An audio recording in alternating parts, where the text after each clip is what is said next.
నయీంతో అంటకాగిన వారు ఎంతటి వారైనా చర్యలకు వెనుకాడే ప్రసక్తే లేదని ముఖ్యమంత్రి కేసీఆర్ తేల్చి చెప్పారు. ఈ కేసును సీబీఐ విచారణకు అప్పగించాలన్న విపక్షాల డిమాండ్ను తోసిపుచ్చిన సీఎం దర్యాప్తు గొప్పతనమంతా రాష్ట్ర పోలీసులకే దక్కాలని స్పష్టం చేశారు. కేసు విచారణ పూర్తయ్యే కొద్దీ వాస్తవాలు బయటకు వస్తాయని వివరించారు. శాంతి భద్రతలపై రాజీ పడే ప్రసక్తే లేదని పునరుద్ఘాటించారు. రాష్ట్రంలో శాంతి భద్రతల పరిరక్షణపై శాసనసభలో చేపట్టిన స్వల్పకాలిక చర్చలో నయీం అక్రమాలు కేసుల దర్యాప్తుపై ముఖ్యమంత్రి కేసీఆర్ ప్రకటన చేశారు. మొత్తం 174 కేసుల్లో 124 మంది నిందితుల్ని అరెస్టు చేసినట్లు చెప్పారు. ఇప్పటికే 2 అభియోగ పత్రాలు దాఖలయ్యాయని, మరో 15 సిద్ధమయ్యాయని చెప్పారు. అనంతరం చర్చను కొనసాగించిన కాంగ్రెస్ శాసనసభాపక్ష ఉపనేత జీవన్ రెడ్డి కేసు విచారణలో చిత్తశుద్ధిని శంకించగా సీఎం తప్పుపట్టారు. ఎవరే గాని తాకితే గాని దెబ్బ దిగలదు అన్నట్టు 2015లో ఎప్పుడైతే వెలుగులోకి వచ్చిందో మరి ఎందుకు ప్రయత్నం చేయలేదు అధ్యక్ష?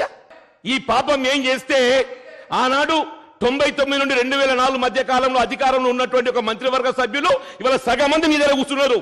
వాళ్ళు కాదా అని చెప్పంటూ నేను ఈ పిశాచి స్వైర విహారం చేస్తున్నప్పుడు ఆయన కూడా కేబినెట్ మంత్రి, అందరం ఉన్నామండి.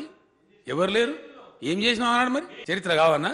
న్యాయస్థానం నుంచి తప్పించుకోవడానికి సాక్షిగా ఉండి అప్రూవ్ వరకు బాగిన వ్యక్తిని మీ ప్రభుత్వం డీజీపీగా నియమించింది. మాట్లాడదామా అవన్నీ? సాధారణంగా ఏ క్రైమే కానివ్వండి సీజ్ చేసి కోర్టులో దాఖలు చేస్తారు. ఈ డైరీని, ఈ పెన్ డ్రైవ్ ను, ఈ ల్యాప్టాప్ ను ఎందుకు దాస్తున్నారు మీరు? మీ స్పీకర్ గారి ఛాంబర్ లో పెట్టుకోండి అధ్యక్ష. 18 మంది ఐపీఎస్ ఆఫీసర్స్ అధ్యక్ష, 8 మంది ఎమ్మెల్యేలు, 4 ఎమ్మెల్సీలు, 42 మంది వివిధ స్థాయిలో ఉన్నట్టు అధికారులు నయీంకు సన్నిహితంగా మెదిలిందని చెప్పిన వార్తలు వచ్చినాయి అధ్యక్ష. ఇవాళ మీ వాణి మీద కేసు పెట్టాలంటే మీకు మొహమాటం, మా వాళ్ళ మీద కేసు పెట్టాలంటే కక్ష సాధింపు అనిపిస్తుంది మాకు. సిబిఐకి ఇస్తే ఏదైతుందో వాస్తవాలు వెలికి వస్తాయి. నయీంతో అంటకాగిన వారి పేర్లని బయటపెట్టాలని భాజపా, తెదేపా డిమాండ్ చేయగా వికారుద్దీన్ ఎన్కౌంటర్పై సిట్ ఏమైందని మజ్లిస్ ప్రశ్నించింది.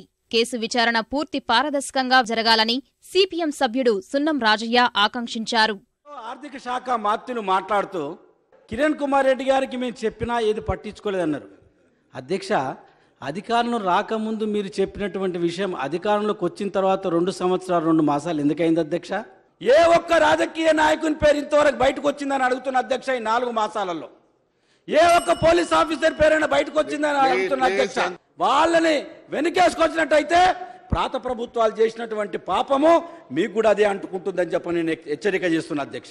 నయీం బాధిన పడిన ఎంతోమంది భూములు కోల్పోయి ఆస్తులు కోల్పోయిన వారికి న్యాయం జరిగే దానికోసం ఒక ప్రత్యేకమైన ఫాస్ట్ ట్రాక్ కోర్టును కూడా ఏర్పాటు చేసి కేసుని సంవత్సరాల కొద్ది లాగకుండా ఆ డైరీలో ఉన్న పేర్లను బయటపెట్టాలి. దానికి ఆధారంగా ఒక నిష్పక్షపాతంగా విచారణ జరిపే దానికోసం సిబిఐ విచారణ చేసి ఎవరైతే ఇందులో పాల్పడ్డారో వాళ్లకు చట్ట పరిధిలో శిక్ష పడే విధంగా చూడాలని చెప్పి నేను ప్రభుత్వానికి ఈ సందర్భంగా విజ్ఞప్తి చేస్తున్నా. నయీం కేసును సీబీఐకి అప్పగించే ప్రసక్తే లేదన్న ముఖ్యమంత్రి కేసీఆర్ అతడితో సంబంధం ఉన్న ఎవరిని వదిలే ప్రసక్తే లేదని స్పష్టం చేశారు. నయీం కావచ్చు, నయీం తాత కావచ్చు, ఎవరైనా సరే ఈ రాష్ట్ర ప్రభుత్వం క్షమించరు. పట్టుకుంటే చాలా బాగుండే, మేము కూడా అనుకున్నాం. అనేకమైనటువంటి విషయాలు బయటకు వచ్చేది. ఎవరో పేపర్లు 196 రాస్తాయి, అవన్నీ నిజాలు ఉంటాయండి. అది ఏ పార్టీలో ఉన్నారు, ఏమున్నారు, అవన్నీ బయటకు వస్తే అధ్యక్ష తొందర ఎందుకు పడదాం? మాకు ఎవరిని ఏదో ఉపేక్షించాలనేటువంటి పిచ్చాలోచన మాకేం లేదు. పోలీసు సస్పెక్ట్ చేస్తున్నటువంటిది 52 హత్య కేసులు అధ్యక్ష, 1-2 కాదు. ఇప్పటికి దాదాపు 26-27 సాక్ష్యాలు దొరికినాయి. మిగిలిన వాటిని ట్రేస్ చేస్తున్నారు. మధ్యలో ఉంది కేసు. దీన్ని కొంచెం మనకేదో శాతగానట్టు ఈ 124 మందిని సిబిఐ అరెస్ట్ చేసినారు.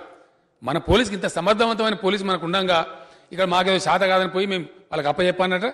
మీరు ఇక 10 ఏళ్ళు ఈ ఇంటికాడ కూర్చోలేమో ఆ డిమాండ్ చేయాలన్నట. మీరు ఈ కేసు ఖచ్చితంగా మన రాష్ట్ర పోలీసుకే ఈ క్రెడిట్ దక్కాలే. ఎవరు నేరస్తున్నా వాళ్ళని వదిలిపెట్టే ప్రశ్న లేదు. స్వల్పకాలిక చర్చ అనంతరం సభ వాయిదా పడింది.